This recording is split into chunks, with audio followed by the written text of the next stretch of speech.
Hello my lovelies, welcome back to another amazing video. Today we're going to be making chicharrón or pork rinds, so come along. So first things first, we're going to start off with 2 pounds of pork rind and we're going to chop it up into palm-sized pieces. Next, to each and every piece, we're going to make a few slits. Next, we're going to toss our pork rinds into a pot and we're going to pour enough water to cover them completely. We are also going to add some salt for taste. The amount is going to depend on you. Next, we're going to bring the pork rinds to a boil. We're going to do this for around 30 minutes. This is going to help us tenderize the skin and also give us a nice crunchy taste in the end. Once boiled, we're going to take them out one by one and pat them dry. We don't want any excess moisture. To another pot, we're going to add 1/4 of a cup of oil. This is going to help us kickstart the pork rinds. Remember that el chicharrón will also exude its own oil, so that's why we only need 1/4 of a cup. Once we have our oil nice and hot, we're going to add the pork rinds one by one. We are going to fry these until each and every side has a beautiful golden brown color. Once we get this color, we're going to place each piece on some paper towel to absorb any excess oil.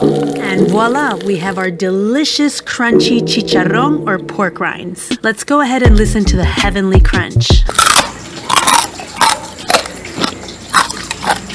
Wow, what a delicious sound. So I want to thank everybody for watching this quick and delicious video today. Please remember to subscribe so that you don't miss any other videos in the future. And also check us out at san.pal20 on Instagram so that you don't miss any fun facts. Bye-bye.